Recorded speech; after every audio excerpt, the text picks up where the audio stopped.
నమస్కారం వనజ న్యూస్కి స్వాగతం. హెడ్లైన్ చూద్దాం.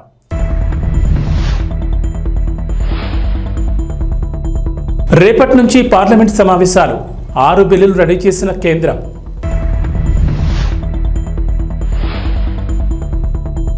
వైజాగ్ స్టీల్ ప్లాంట్ ప్రైవేటీకరణ ఎట్టి పరిస్థితుల్లో జరగదు, కేంద్ర మంత్రి కీలక వ్యాఖ్యలు.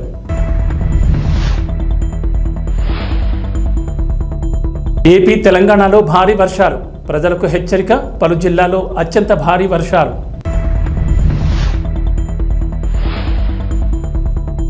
మూసీ ప్రక్షాళనతో హైదరాబాద్కు మరింత శోభ, 1.5 లక్షల కోట్లతో పనులు రేవంత్ రెడ్డి. 2 తెలుగు రాష్ట్రాల్లో వర్షాలు దంచుకొడుతున్నాయి. బంగాళాఖాతంలో ఏర్పడిన అల్పపీడనం వాయుగుండంగా మారడంతో వర్షాలు కురుస్తున్నాయి. కాగా నేడు కూడా ఏపీలో భారీ వర్షాలు ఛాన్స్ ఉందని అమరావతి వాతావరణ కేంద్ర అధికారులు వెల్లడించారు. అల్పపీడనం ప్రభావంతో ఉత్తర కోస్తా జిల్లాల్లో విస్తారంగా వర్షాలు కురుస్తాయన్నారు. అల్పపీడనం ప్రస్తుతం వాయువు దిశగా పయనించి పూరీ సమీపంలో తీరం దాటే అవకాశం ఉందని అంచనా వేసింది. తీరం దాటిన తర్వాత వాయుగుండం క్రమంగా బలహీనపడుతుందని వెల్లడించింది. వాయుగుండం ప్రభావంతో ఉత్తర కోస్తాంధ్ర, దక్షిణ ఒడిశా జిల్లాల్లో భారీ నుంచి అతి భారీ వర్షాలు కురిసే అవకాశం ఉందని తెలిపారు. ముఖ్యంగా విజయనగరం, శ్రీకాకుళం, అల్లూరి, మన్యం, ఏలూరు, నంద్యాల, ప్రకాశం జిల్లాల్లో పిడుగులతో కూడిన వర్షాలు కురుస్తాయని వాతావరణ విభాగం తెలిపింది. ముఖ్యంగా నేడు ఉత్తర తెలంగాణలో విస్తారంగా వర్షాలు కురుస్తాయని అంటున్నారు. నిర్మల్, ఆసిఫాబాద్, మంచిర్యాల, పెద్దపల్లి, జగిత్యాల, భూపాలపల్లి, ములుగు, కొత్తగూడెం, ఖమ్మం, మహబూబాబాద్, వరంగల్, హనుమకొండ, కరీంనగర్ జిల్లాల్లో అత్యంత భారీ వర్షాలకు ఛాన్స్ ఉందని చెప్పారు. ఈ మేరకు ఆయా జిల్లాలకు రెడ్ అలర్ట్ జారీ చేశారు. సిరిసిల్ల, ఆదిలాబాద్, మహబూబ్నగర్, మెదక్, నారాయణపేట్, సంగారెడ్డి, వికారాబాద్ జిల్లాలో భారీ వర్షాలు కురుస్తాయని అన్నారు. ఈ మేరకు ఆయా జిల్లాలకు ఎల్లో అలర్ట్ జారీ చేశారు. నేడు హైదరాబాద్లోనూ వర్షం కురిసే ఛాన్స్ ఉందని వాతావరణ శాఖ అంచనా వేస్తోంది. ప్రజలు అవసరమైతేనే బయటకు వెళ్లాలని అధికారులు సూచించారు. ఇక శనివారం రాష్ట్రమంతా ముసురు కురిసింది. శుక్రవారం సాయంత్రం నుంచి శనివారం అర్ధరాత్రి వరకు తేలికపాటి జల్లులు కురుస్తూనే ఉన్నాయి. ఉమ్మడి నిజామాబాద్, వరంగల్, ఆదిలాబాద్ జిల్లాల్లో మాత్రం పలు చోట్ల భారీ వర్షాలు కురిశాయి. ఆయా జిల్లాల్లో స్థానికంగా ఉన్న వాగులు పొంగి పొర్లుతున్నాయి. అత్యధికంగా నిజామాబాద్ జిల్లా ముప్కాల్ మండలం వేంపల్లిలో 13.2 సెంటీమీటర్ల వర్షం కురిసినట్లు అధికారులు తెలిపారు. ఎగువన కురుస్తున్న వర్షాలకు భద్రాచలం వద్ద గోదావరి వరద నీటితో ఉధృతంగా ప్రవహిస్తోంది. ములుగు జిల్లా వాజేడు మండలం పేరూరు, ఏటూరు నగరం వద్ద కూడా గోదావరి నది నీటి మట్టం పెరుగుతోంది. భూపాలపల్లి జిల్లా కాళేశ్వరం వద్ద గోదావరి, ప్రాణహిత నదుల్లోకి పెద్ద ఎత్తున వరద నీరు చేరుతోంది. దీంతో ఈ నదులు కూడా ఉధృతంగా ప్రవహిస్తున్నాయి.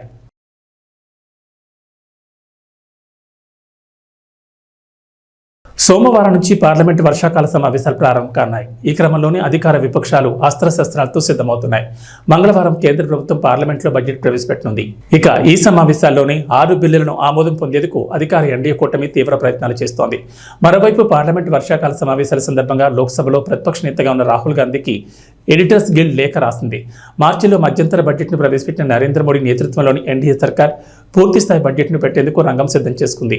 ఈ క్రమంలోనే రేపటి నుంచి పార్లమెంటు వర్షాకాల సమావేశాలు మొదలు కానున్నాయి. ఈ నెల 23వ తేదీన కేంద్ర ఆర్థిక శాఖ మంత్రి నిర్మలా సీతారామన్ బడ్జెట్ను ప్రవేశపెట్టనున్నారు. మరోవైపు 6 బిల్లులు ప్రవేశపెట్టేందుకు కేంద్రం ప్రభుత్వం సిద్ధమైంది. ఇక ఈ పార్లమెంట్ వర్షాకాల సమావేశాల్లో ప్రభుత్వాన్ని ఇరుకున పెట్టేందుకు ప్రతిపక్ష ఇండియా కూటమి కూడా సిద్ధంగా ఉంది. ఈ పార్లమెంట్ వర్షాకాల సమావేశాలు ఆగస్టు 12వ తేదీ వరకు కొనసాగనున్నాయి. ఇటీవల దేశవ్యాప్తంగా తీవ్ర సంచలనంగా మారిన నీట్ పేపర్ లీకేజ్, వరుస రైలు ప్రమాదాలు, ఇతర అంశాలపై నరేంద్ర మోడీ సర్కార్ని ఎండగట్టేందుకు ప్రతిపక్షం రెడీ అయింది. ప్రభుత్వ రంగ బ్యాంకుల్లో ప్రభుత్వ వాటాను 51% కన్నా తక్కువగా తగ్గించుకుని నరేంద్ర మోడీ ప్రభుత్వం చేస్తున్న ప్రయత్నాలను అడ్డుకుంటామని కాంగ్రెస్ పార్టీ సీనియర్ నేత జైరాం రమేష్ ఇప్పటికే స్పష్టం చేశారు. ఈ క్రమంలోనే కాంగ్రెస్ పార్టీ అగ్రనేత, లోక్సభలో ప్రతిపక్ష నాయకుడు అయిన రాహుల్ గాంధీకి పలు అంశాలను పార్లమెంట్లో ప్రస్తావించాలని ఎడిటర్ గిల్డ్ విజ్ఞప్తి చేసింది. మరోవైపు పార్లమెంటు కార్యకలాపాలు సజావుగా నిర్వహించుకునేందుకు రాజ్యసభలో సభ్యులు పాటించాల్సిన మార్గదర్శకాలపై బులెటిన్ విడుదలైంది. సభాధ్యక్షుడి రూలింగ్స్ను సభ్యులు ప్రత్యక్షంగాని పరోక్షంగా కానీ పార్లమెంట్ లోపల బయట విమర్శించకూడదని అందులో వెల్లడించింది. ఇక సభ లోపల వందే మాత్రం, జై హింద్ వంటి నినాదాలు ఇవ్వరాదని, ప్లకార్డులు కూడా ప్రదర్శించరాదని స్పష్టం చేసింది. రాజ్యసభలో ప్రవేశించేటప్పుడు, బయటకు వెళ్లేటప్పుడు ప్రతి సభ్యుడు అధ్యక్ష స్థానానికి తలవంచి అభివాదం చేయాలంటూ రాజ్యసభ సభ్యుల కోసం రూపొందించిన హ్యాండ్బుక్లోని నిబంధనలను మరోసారి గుర్తు చేసింది. ఏపీలో రాజకీయం వేడెక్కుతోంది. టీడీపీ కూటమి ప్రభుత్వంలో ఏపీలో శాంతి భద్రతలు క్షీణించాయంటూ మాజీ సీఎం వైఎస్ జగన్ ఆరోపించారు. ఏపీలో ఆటవిక పాలన సాగుతోందన్న వైఎస్ జగన్ ఈ అంశం మీద ఢిల్లీలో జూలై 24న ధర్నా చేయనున్నట్లు ప్రకటించారు. అయితే ఈ విషయాన్ని ఏపీ సీఎం టీడీపీ అధినేత చంద్రబాబు నాయుడు లైట్ తీసుకున్నట్టు తెలుస్తోంది. శనివారం జరిగిన టీడీపీ పార్లమెంటరీ పార్టీ సమావేశంలో వైఎస్ జగన్ ఢిల్లీ ధర్నా అంశం ప్రస్తావనకు రాగా చంద్రబాబు దాన్ని పట్టించుకోవాల్సిన పని లేదని అన్నట్లు సమాచారం. జూలై 22 నుంచి పార్లమెంట్ సమావేశాలు ప్రారంభం కానున్నాయి. ఈ నేపథ్యంలో పార్లమెంట్లో అనుసరించాల్సిన వ్యూహంపై టీడీపీ అధినేత సీఎం చంద్రబాబు నాయుడు టీడీపీ ఎంపీలతో చర్చించారు. సీఎం చంద్రబాబు అధ్యక్షతన టీడీపీ పార్లమెంటరీ పార్టీ సమావేశం శనివారం జరిగింది. ఈ సమావేశంలో పార్లమెంట్లో అనుసరించాల్సిన వ్యూహంపై చంద్రబాబు ఎంపీలకు దిశానిర్దేశం చేశారు. ఆంధ్రప్రదేశ్ అభివృద్ధి ప్రధాన ఎజెండాగా పనిచేయాలని ఎంపీలకు సూచించారు. కేంద్రం నుంచి రాష్ట్రానికి వీలైన నిధులు రాబట్టాలని సూచించారు. అవసరమైతే ఇందుకు మంత్రుల సహకారం తీసుకోవాలన్నారు. వివిధ శాఖలకు సంబంధించిన సమాచారం మంత్రుల నుంచి తీసుకుని కేంద్ర ప్రభుత్వంతో సంప్రదింపులు జరపాలని చంద్రబాబు ఎంపీలకు సూచించారు. అవసరమైతే మంత్రులకు కూడా ఢిల్లీకి తీసుకువెళ్లాలని చెప్పారు. ఇదే సమయంలో జూలై 24న వైఎస్ జగన్ ఢిల్లీ ధర్నా అంశం పార్లమెంటరీ పార్టీ సమావేశంలో చర్చకు వచ్చినట్లు తెలిసింది. అయితే దీనిపై చంద్రబాబు ఆసక్తికర వ్యాఖ్యలు చేసినట్లు సమాచారం. ఎంపీలు అమరావతి, పోలవరం ప్రాజెక్టులకు కేంద్రం నుంచి రావాల్సిన సహకారం, నిధులపై దృష్టి పెట్టాలని చంద్రబాబు సూచించినట్లు తెలిసింది. వైఎస్ జగన్ వైసీపీ గురించి ఆలోచన చేయాల్సిన అవసరం లేదని చంద్రబాబు ఎంపీలతో అన్నట్లు సమాచారం. వైఎస్ జగన్ గురించి ఆలోచించే ఒక్క క్షణ సమయాన్ని కూడా రాష్ట్రం కోసం ఆలోచించాలని ఓ మంత్రి సమావేశంలో అభిప్రాయమైనట్లు సమాచారం. అయితే వైఎస్ జగన్ ఢిల్లీలో ఏం చేస్తారనేది ముఖ్యం కాదని, మనం ఏం చేయాలనేది ముఖ్యమని చంద్రబాబు ఎంపీలతో అన్నట్లు తెలిసింది. వైఎస్ జగన్ ధర్నాను పట్టించుకోవాల్సిన పని లేదని చంద్రబాబు చెప్పినట్లు సమాచారం. అయితే ఏపీలో శాంతి భద్రతలు క్షీణించాయని మాజీ సీఎం వైఎస్ జగన్ ఆరోపిస్తున్నారు. వినుకొండలో హత్యకు గురైన రషీద్ కుటుంబ సభ్యులను శుక్రవారం వైఎస్ జగన్ పరామర్శించారు. అండగా ఉంటామని ధైర్యం చెప్పారు. ఏపీలో టీడీపీ కూటమి ప్రభుత్వం అధికారంలోకి వచ్చాక రాజకీయ ప్రేరేపిత దాడులు పెరిగాయన్న వైఎస్ జగన్ ఈ విషయాన్ని కేంద్రం దృష్టికి తీసుకువెళ్తామని అన్నారు. అందులో భాగంగా జూలై 24న ఢిల్లీలో వైసీపీ ఎంపీలు, ఎమ్మెల్యేలు, ఎమ్మెల్సీలతో కలిసి ధర్నా చేయనున్నట్లు జగన్ ప్రకటించారు. అనంతరం రాష్ట్రపతి, ప్రధానమంత్రి నరేంద్ర మోడీని కలిసి ఏపీలో రాష్ట్రపతి పాలనకు డిమాండ్ చేస్తామని వైఎస్ జగన్ తెలిపారు. డిప్యూటీ సీఎం పవన్ కళ్యాణ్ అనుకున్న సాధించారు. అధికారంలోకి వచ్చినప్పటి నుంచి కేరళ కేడర్కు చెందిన యువ ఐఏఎస్ అధికారి ఎం కృష్ణ తేజను డిప్యూటేషన్ మీద ఆంధ్రప్రదేశ్ రప్పించాలని పట్టుదలగా ఉన్న జనసేన కోరిక నెరవేరింది. తాజాగా ఆంధ్రప్రదేశ్ ప్రభుత్వం మరోసారి భారీగా ఐఏఎస్ల బదిలీ చేపట్టింది. ఏకంగా 62 మంది ఐఏఎస్ అధికారులకు స్థానచలనం కలిగింది. ఇందులో ఐఏఎస్ కృష్ణ తేజకు పంచాయతీరాజ్ గ్రామీణాభివృద్ధి శాఖ డైరెక్టర్గా బాధ్యతలు అప్పగించారు. ఆంధ్రప్రదేశ్లో భారీగా ఐఏఎస్లు ట్రాన్స్ఫర్లు చోటు చేసుకున్నాయి. ఒకేసారి 62 మంది ఐఏఎస్ అధికారులను ఏపీ ప్రభుత్వం బదిలీ చేస్తూ నిర్ణయం తీసుకుంది. ఈ మేరకు ఐఏఎస్ల బదిలీపై శనివారం రాత్రి ఆంధ్రప్రదేశ్ ప్రభుత్వ ప్రధాన కార్యదర్శి నీరబ్ కుమార్ ప్రసాద్ ఉత్తర్వులు జారీ చేశారు. కేరళ కేడర్లో పనిచేస్తున్న ఏపీకి చెందిన యువ ఐఏఎస్ ఎం కృష్ణ తేజను డిప్యూటీ సీఎం పవన్ కళ్యాణ్ ప్రత్యేక విజ్ఞప్తితో డిప్యూటేషన్ మీద సొంత రాష్ట్రానికి రప్పించారు. ఐఏఎస్ కృష్ణ తేజను పంచాయతీరాజ్ గ్రామీణాభివృద్ధి శాఖ డైరెక్టర్గా ఏపీ ప్రభుత్వం నియమించింది. ఇక స్టాంపులు, రిజర్వేషన్ల శాఖ ఐజీ కమిషనర్గా ఎంవి శశికిరణ్ నియమితులయ్యారు. గుంటూరులోని పల్పాడు, చిలకలూరుపేటకు చెందిన మైలవరపు కృష్ణ తేజ 2014 సివిల్స్ పరీక్షలో 66వ ర్యాంక్ సాధించారు. ఐఏఎస్లో చేరి తర్వాత వెనుకబడిన తరగతుల అభ్యున్నతి, మహిళా సాధికారత, నాణ్యమైన విద్య వంటి అంశాలపై దృష్టి సారించారు. 2018లో కేరళ వరదల సమయంలో అలెప్పి జిల్లా సబ్ కలెక్టర్గా ఉన్న కృష్ణతేజ 2.50 లక్షల మందిని సురక్షిత ప్రాంతాలకు తరలించారు. అలాగే సరస్సును ఆక్రమించి నిర్మించిన 54 ఖరీదైన విల్లాలను నేలమట్టం చేయించారు. దీంతో ఒక్కసారిగా ఐఏఎస్ కృష్ణతేజ దేశవ్యాప్తంగా ఫేమస్ అయ్యారు. అయితే ఏపీలో కొత్త ప్రభుత్వం కొలువుదీరిన తర్వాత ఎలా అయినా ఆయనను రాష్ట్రానికి రప్పించాలని భావించిన డిప్యూటీ సీఎం పవన్ కళ్యాణ్ కేంద్ర ప్రభుత్వానికి రిక్వెస్ట్ చేయగా తాజాగా అది నెరవేరింది. ఏపీలో భారీగా ఐఏఎస్ ఆఫీసర్ల బదిలీ జరిగాయి. ప్రభుత్వ యంత్రాంగం మీద పట్టు పెంచుకునే క్రమంలో ఇప్పటికే పలుసార్లు ఐపీఎస్, ఐఏఎస్ల అధికారులను టీడీపీ ప్రభుత్వం బదిలీ చేసింది. అయితే తాజాగా ఏకంగా 62 మంది ఐఏఎస్ అధికారులను బదిలీ చేశారు. టీడీపీ కూటమి ప్రభుత్వం ఏర్పడిన తర్వాత తొలిసారిగా ఇంతమందిని బదిలీ చేయడం ఇదే తొలిసారి. బదిలీలపై కొన్ని రోజులుగా కసరత్తు చేసిన చంద్రబాబు ఈ మేరకు వీరిని బదిలీ చేస్తుంది నిర్ణయం తీసుకున్నారు. బదిలీలపై ఏపీ ప్రభుత్వ ప్రధాన కార్యదర్శి నీరబ్ కుమార్ ప్రసాద్ ఈ మేరకు ఉత్తర్వులు జారీ చేశారు. ఏపీలో మరోసారి ఐఏఎస్ అధికారుల బదిలీ జరిగాయి. టీడీపీ కూటమి ప్రభుత్వం అధికారంలోకి వచ్చినట్టు నుంచి ఇప్పటి వరకు పలువురు ఐపీఎస్, ఐఏఎస్ అధికారులను బదిలీ చేశారు. తాజాగా మరోసారి ఏపీలో భారీగా ఐఏఎస్ అధికారుల బదిలీలు చోటు చేసుకున్నాయి. 62 మంది ఐఏఎస్ అధికారులను బదిలీ చేశారు. ఈ మేరకు ప్రభుత్వ ప్రధాన కార్యదర్శి నీరబ్ కుమార్ ప్రసాద్ శనివారం ఉత్తర్వులు జారీ చేశారు. కూటమి ప్రభుత్వం ఏర్పడిన తర్వాత ఈ స్థాయిలో బదిలీ జరగడం ఇదే తొలిసారి. కాగా బదిలీలపై గత కొన్ని రోజులుగా సీఎం చంద్రబాబు కసరత్తు చేసినట్లు తెలిసింది. మైనార్టీ సంక్షేమ శాఖ కమిషనర్గా సిహెచ్ శ్రీదత్ను బదిలీ చేశారు. అలాగే మైనార్టీ ఫైనాన్స్ కార్పొరేషన్ అదనపు బాధ్యతలు కూడా ఆయనకు అప్పగించారు. హ్యాండ్లూమ్స్, టెక్స్టైల్ శాఖ కమిషనర్గా రేఖారాణిని బదిలీ చేశారు. స్టాంపులు, రిజిస్ట్రేషన్ల శాఖ ఐజీ కమిషనర్గా ఎంవి శశికిరణ్ నియమించారు. ప్రజారోగ్యం, కుటుంబ సంక్షేమ శాఖ డైరెక్టర్గా చేవూరి అరుణకిరణ్ను బదిలీ చేశారు. సెర్ప్ సీఈఓ వీరపాండ్యన్ను నియమించారు. మల్లికార్జున్ను బీసీ సంక్షేమ శాఖ డైరెక్టర్గా బదిలీ చేశారు. అలాగే భూ సర్వే, సెటిల్మెంట్ల డైరెక్టర్గా శ్రీకేష్ బాలాజీరావును ఏపీ ప్రభుత్వం నియమించింది. పౌర సరఫరాల శాఖ ఎండీగా గిరీషాను, సాంఘిక సంక్షేమ శాఖ కార్యదర్శిగా ప్రసన్న వెంకటేష్ను నియమించారు. వీరితో పాటుగా మొత్తం 62 మంది ఐఏఎస్ అధికారులను ఏపీ ప్రభుత్వం బదిలీ చేసింది. పాలనలో ప్రక్షాళన తీసుకొచ్చే దిశగా అధికార యంత్రాంగంలో మార్పులు చేస్తోంది టీడీపీ కూటమి ప్రభుత్వం. అందులో భాగంగానే ఈ స్థాయిలో ఐఏఎస్ అధికారులను బదిలీ చేశారు. వైజాగ్ స్టీల్ ప్లాంట్ ప్రైవేటీకరణపై కేంద్ర పౌర విమానయాన శాఖ మంత్రి కింజరపు రామ్మోహన్ నాయుడు కీలక వ్యాఖ్యలు చేశారు. ఎట్టి పరిస్థితుల్లోనూ ప్రైవేటీకరణ జరగదని రామ్మోహన్ నాయుడు స్పష్టం చేశారు. టీడీపీ పార్లమెంటరీ పార్టీ సమావేశం తర్వాత విలేకరులతో మాట్లాడిన రామ్మోహన్ నాయుడు పార్లమెంట్ సమావేశాల్లో టీడీపీ అనుసరించే వ్యూహంపై చర్చించినట్లు చెప్పారు. అలాగే ఈసారి కేంద్రం ప్రవేశపెట్టే బడ్జెట్లో ఆంధ్రప్రదేశ్ న్యాయం జరుగుతుందని కేంద్ర మంత్రి విశ్వాసం వ్యక్తం చేశారు. ఏపీ రాజకీయాల్లో ప్రధానంగా వినిపించే పేర్లు Amaravati, Polavaram, Visakha railway zone, Vizag steel plant, ప్రత్యేక హోదా. ఈ అంశాలు ఏపీ రాజకీయాల్లో ఎప్పుడు నానుతూనే ఉంటాయి. ఎందుకంటే రాజకీయంగానే కాదు, రాష్ట్ర అభివృద్ధిలోనూ ఈ అంశాలు అత్యంత కీలకం. అయితే ఏపీలో కేంద్రంలో ఎన్డీఏ కూటమి అధికారంలోకి రావడంతో వైజాగ్ స్టీల్ ప్లాంట్ ప్రైవేటీకరణ అవుతుందని ఉత్తరాంధ్ర వాసులతో పాటుగా రాష్ట్ర ప్రజలు కూడా నమ్మకం పెట్టుకున్నారు. ఈ నేపథ్యంలోనే విశాఖ స్టీల్ ప్లాంట్ గురించి కేంద్ర మంత్రి రామ్మోహన్ నాయుడు కీలక వ్యాఖ్యలు చేశారు. సీఎం చంద్రబాబు నాయుడు అధ్యక్షతన టీడీపీ పార్లమెంటరీ పార్టీ సమావేశం జరిగింది. ఈ సమావేశంలో కేంద్ర పౌర విమానయాన శాఖ మంత్రిగా ఉన్న రామ్మోహన్ నాయుడు పాల్గొన్నారు. అనంతరం మీడియాతో మాట్లాడిన కింజరపు రామ్మోహన్ నాయుడు వైజాగ్ స్టీల్ ప్లాంట్పై కీలక ప్రకటన చేశారు. వైజాగ్ స్టీల్ ప్లాంట్ ప్రైవేటీకరణ ఎట్టి పరిస్థితుల్లోనూ జరగదని కేంద్ర మంత్రి రామ్మోహన్ నాయుడు స్పష్టం చేశారు. అలాగే విశాఖపట్నం రైల్వే జోన్కు సంబంధించి భూమి విషయంలో ఉన్న సమస్యను పరిష్కరించే ప్రయత్నాల్లో ఉన్నట్లు రామ్మోహన్ నాయుడు చెప్పారు. ఈసారి కేంద్ర ప్రభుత్వం ప్రవేశపెట్టే బడ్జెట్లో ఏపీకి న్యాయం జరుగుతుందని రామ్మోహన్ నాయుడు విశ్వాసం వ్యక్తం చేశారు. ఏపీ ఆర్థిక పరిస్థితి గురించి కేంద్రానికి వివరించామని, బడ్జెట్లో న్యాయం జరుగుతుందని నమ్మకం ఉందని అన్నారు. అలాగే వివిధ కేంద్ర ప్రభుత్వ పథకాల కింద ఏపీకి నిధులు తీసుకొచ్చే ప్రయత్నం చేస్తున్నట్లు తెలిపారు. అలాగే వెనుకబడిన జిల్లాలకు ఇవ్వాల్సిన మ్యాచింగ్ గ్రాంట్ విషయంలోనూ కేంద్రాన్ని వెసులుబాటు కోరతామని రామ్మోహన్ నాయుడు చెప్పారు. ఈ క్రమంలోనే శనివారం జరిగిన పార్లమెంటరీ పార్టీ సమావేశంలో సీఎం చంద్రబాబు ఎంపీలకు దిశానిర్దేశం చేశారు. అమరావతి, పోలవరం ప్రాజెక్టులకు సహకారంతో పాటుగా పెద్ద మొత్తంలో నిధులు వచ్చేలా కృషి చేయాలని టీడీపీ ఎంపీలకు సూచించారు. ఈ కొత్త పద్ధతి ఏంటంటే ఎంపీలందరికీ రాష్ట్రంలో ఉన్నటువంటి ఒక డిపార్ట్మెంటు, మినిస్ట్రీస్ పరంగా ఒక డిపార్ట్మెంటు, అలాగే కేంద్ర పరంగా ఉన్నటువంటి మినిస్ట్రీస్ ఒక డిపార్ట్మెంట్ అటాచ్ చేసి వాళ్ళిద్దరి మధ్యలో, రాష్ట్రానికి కేంద్రానికి మధ్యలో వారధిగా ఎంపీలని ఈరోజు అదనంగా ఒక బాధ్యత ముఖ్యమంత్రి వర్యులు మాకు అప్పచెప్పడం జరిగింది. స్వచ్ఛందంగా పదవి విరమణ చేసిన ఆర్టీసీ ఉద్యోగులకు సర్కార్ శుభవార్త వినిపించింది. వారికి కూడా retired employees medical facility scheme ప్రయోజనాలు వర్తించనున్నాయని ప్రకటించింది. ఈ మేరకు నిబంధనలు మార్పులు చేస్తూ సర్క్యులర్ను మంత్రి పొన్నం ప్రభాకర్ విడుదల చేశారు. ఈ పథకం కింద సీలింగ్ ప్రకారం సభ్యత్వం పొందిన లబ్ధిదారులు జీవితకాలం వరకు 4 లక్షల మేర హెల్త్ ఇన్సూరెన్స్ వినియోగించుకునే అవకాశం ఉంది. పదవి విరమణ పొందిన ఆర్టీసీ ఉద్యోగులకు టీజీఎస్ ఆర్టీసీ యాజమాన్యం గుడ్ న్యూస్ వినిపించింది. స్వచ్ఛందంగా పదవి విరమణ పొందిన ఆర్టీసీ ఉద్యోగులకు కూడా retired employees medical facility scheme కింద లభించే ప్రయోజనాలను సంస్థ వర్తింపజేసింది. గతంలో ఉన్న నిబంధనల్లో పలు మార్పులు చేస్తూ కొత్త సర్క్యులర్ను సంస్థ జారీ చేసింది.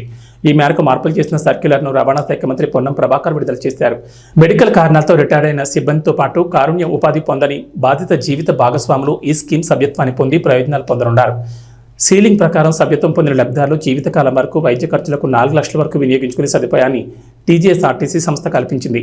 మరోవైపు హైదరాబాద్ తాటాకులోని ఆర్టీసీ ఆసుపత్రిలో నూతనంగా ఏర్పాటు చేసిన సిటీ స్కాన్, ఎంఆర్ఐ, ఆధునిక వైద్య పరీక్షా కేంద్రాలతో పాటు physiotherapy unit, operation theatre complex, ఫార్మసీని మంత్రి పొన్నం ప్రభాకర్ ప్రారంభించారు. అనంతరం తార్నాక ఆర్టీసీ ఆసుపత్రిని ఆయన పరిశీలించారు. చికిత్స కోసం వచ్చిన ఆర్టీసీ సిబ్బందితో ఆయన మాట్లాడారు. తార్నాక ఆర్టీసీ ఆసుపత్రిలో వైద్యులతో మంత్రి సమావేశమయ్యారు. సిబ్బందికి అందిస్తున్న వైద్య సేవల గురించి వారిని అడిగి తెలుసుకున్నారు. ఈ సందర్భంగా మంత్రి మాట్లాడుతూ ఆర్టీసీ సిబ్బందికి వైద్య సేవల విషయంలో ఏమాత్రం రాజీ పడొద్దని, తమ కుటుంబ సభ్యుల్లా భావిస్తూ వైద్య సేవలు అందించాలని డాక్టర్లకు సూచించారు. తార్నాక ఆసుపత్రి ప్రాంగణంలో నూతనంగా ఏర్పాటు చేసిన సిటీ స్కాన్, ఎంఆర్ఐ, ఆధునిక వైద్య పరీక్షా కేంద్రాలతో పాటు physiotherapy unit, operation theatre complex, ఫార్మసీని సదుపాయాలను ఆర్టీసీ సిబ్బంది వినియోగించుకోవాలన్నారు. ప్రస్తుతం దేశానికి రోల్ మోడల్గా టీజీఎస్ ఆర్టీసీ సంస్థ నిలిచిందని సజ్జనార్ వివరించారు. మరోవైపు ఆర్టీసీ సిబ్బంది ఆరోగ్య సంరక్షణకు పెద్దపీట వేస్తూ తార్నాక ఆసుపత్రిని సూపర్ స్పెషాలిటీ సంస్థ మార్చిందని తెలిపారు. ప్రస్తుతం ప్రతిరోజు 1500 మంది ఉద్యోగులు ఓపీ సేవలు వినియోగించుకుంటున్నారని వివరించారు. తెలంగాణ ప్రభుత్వం ఏర్పడ్డ తర్వాత 48 గంటల్లోనే ఆర్టీసీకి సంబంధించి ఒక కార్యక్రమాన్ని ప్రభుత్వం ఇచ్చింది. మహాలక్ష్మి కార్యక్రమం మీద మహిళలందరికీ ఉచితంగా బస్సు ప్రయాణ సౌకర్యం. దాన్ని సంస్థ యాజమాన్యం, సిబ్బంది, ముఖ్యంగా డ్రైవర్లు, కండక్టర్లు ప్రభుత్వం నిర్దేశించినటువంటి ప్రకటించిన కార్యక్రమాన్ని అమలు చేసే విషయం లోపల 100% శ్రమపడి ఎన్ని ఇబ్బందులున్నా ప్రభుత్వ కార్యక్రమ విజయవంతం లోపల వాళ్ళ బాధ్యత నిర్వహించారు. ముఖ్యంగా వాళ్ళందరికీ కూడా హృదయపూర్వకంగా అభినందనలు తెలియజేస్తా ఉన్నాం. రాష్ట్ర ప్రభుత్వం తరఫున, సంస్థ తరఫున.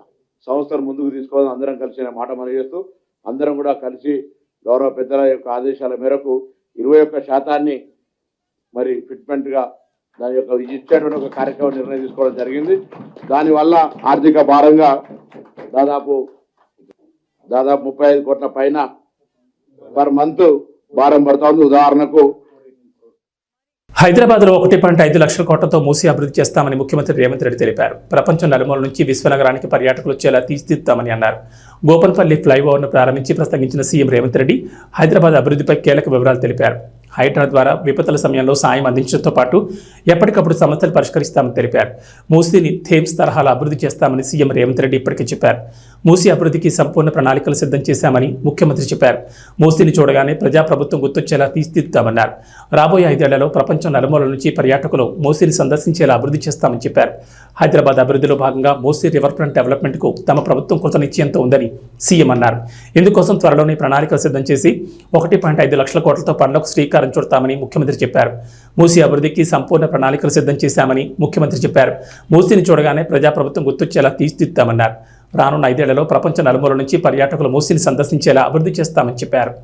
అందుకే ఇంకా వేగంగా ఈ అభివృద్ధిని ముందుకు తీసుకెళ్లాలని ఇవాళ మూసీని మనం అందరం చాలామంది మూసీ అంటే ముక్కు మూసుకునే పరిస్థితి ఉంది.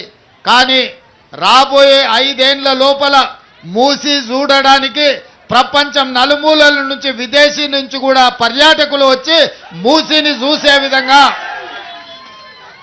మూసీ ప్రాంతంలో 24 గంటలు వ్యాపారం చేసుకునే విధంగా మూసీ పరివాహక ప్రాంతంలో ఐటీ కంపెనీల ఐటీ టవర్లు పెంచే విధంగా లండన్ ఐకానిక్ ఏదైతే ఉన్నదో అట్లాంటి అభివృద్ధిని చేసే విధంగా ఇవాళ మూసీని అభివృద్ధి చేయడానికి సంపూర్ణమైన ప్రణాళికలను మన ప్రభుత్వం రచించింది.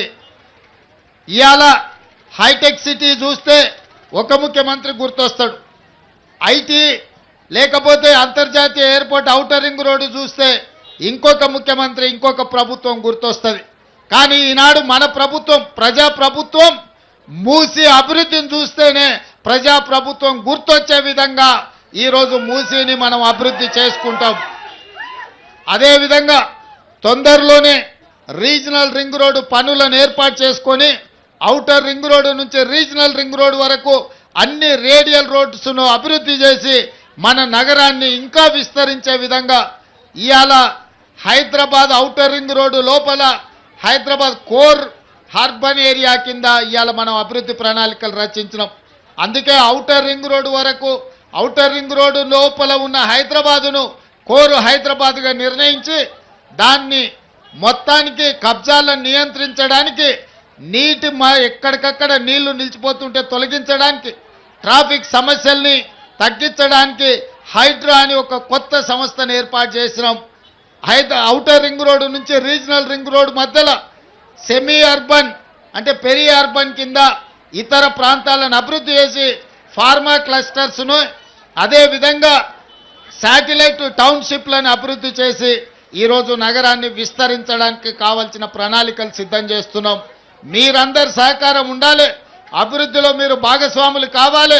అందుకే ఇంకా వేగంగా ఈ అభివృద్ధిని ముందుకు తీసుకెళ్లాలని ఇవాళ మూసీని మనం అందరం చాలామంది మూసీ అంటే ముక్కు మూసుకునే పరిస్థితి ఉంది. కానీ రాబోయే 5 ఏళ్ల లోపల మూసీ చూడడానికి ప్రపంచం నలుమూలల నుంచి విదేశీ నుంచి కూడా పర్యాటకులు వచ్చి మూసీని చూసే విధంగా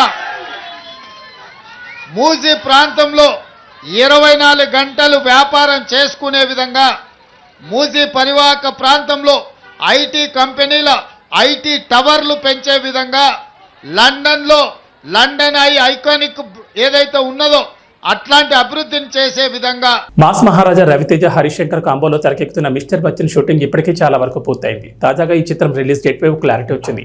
అక్టోబర్ 10న ఈ చిత్రాన్ని రిలీజ్ చేసేందుకు మేకర్స్ ప్రయత్నిస్తున్నారంటూ వార్తలు వచ్చిన సంగతి తెలిసిందే. అయితే తాజాగా అంతకంటే ముందే ఆగస్టు నెలలో సినిమాను రిలీజ్ చేయాలని డిసైడ్ అయ్యారట. మరి ఈ సినిమా ఏ రోజు రిలీజ్ అయ్యే అవకాశం ఉందంటే మాస్ మహారాజా రవితేజతో దర్శకుడు హరిశంకర్ తీస్తున్న హ్యాట్రిక్ చిత్రం మిస్టర్ బచ్చన్. ఈ cinema Bollywood hero Ajay Devgan super hit రైడ్కి రీమేక్ అన్న సంగతి తెలిసిందే. ప్రస్తుతం మేకర్స్ సినిమా పోస్ట్ ప్రొడక్షన్ పనిలో బిజీగా ఉన్నారు. ఇప్పటికే రిలీజ్ చేసిన ఫస్ట్ సింగిల్కి అదిరిపోయే రెస్పాన్స్ వచ్చింది. అయితే తాజాగా బజ్ ప్రకారం ఈ సినిమాను ఆగస్టు నెలలోనే రిలీజ్ చేసేందుకు ప్లాన్ చేస్తున్నారట. ఆగస్టు 14న మిస్టర్ బచ్చన్ ప్రేక్షకుల ముందుకు వచ్చే అవకాశం ఉంది. ఎందుకంటే ఇప్పటికే షూటింగ్ దాదాపు పూర్తి కావడం, పోస్ట్ ప్రొడక్షన్ పనులు కూడా శరవేగంగా జరుగుతుండడంతో రిలీజ్ కోసం ఎందుకు వెయిట్ చేయడమని మేకర్స్ భావిస్తున్నారట. నిజానికి అక్టోబర్ 10న ఈ సినిమాను విడుదల చేద్దామని మేకర్స్ ముందుగా అనుకున్నారు. కానీ తాజాగా ఆగస్టులోనే తీసుకొద్దామని డిసైడ్ అయ్యారట. ఒకవేళ మిస్టర్ బచ్చన్ ఆగస్టు 14 రిలీజ్ అయితే 3 బడా సినిమాలతో పోటీ పడాల్సి వస్తుంది. ఆగస్టు 15న పూరి జగన్నాథ్ రామ్ పోతినేని కాంబోలో రూపొందిన డబుల్ స్మార్ట్ రిలీజ్ కాబోతోంది. ఇస్మార్ట్ శంకర్కి ఇది రీమేక్ కావడం విశేషం. ఇక దీంతో పాటు అదే రోజు చియాన్ విక్రమ్ నటించిన తంగలన్ సినిమా కూడా రాబోతోంది. పీరియాడిక్ యాక్షన్ డ్రామాగా తెరకెక్కిన ఈ చిత్రంపై భారీ అంచనాలున్నాయి. ఇక ఆగస్టు 15న స్ట్రీట్ 2 చిత్రం కూడా రానుంది. ఈ హిందీ సినిమాపై కూడా మంచి అంచనాలే ఉన్నాయి. ఇలా మొత్తం 3 చిత్రాలతో మిస్టర్ బచ్చన్ పోటీ పడే అవకాశం ఉంది. ఏవీ బులెటిన్ విశేషాలు. నమస్కారం.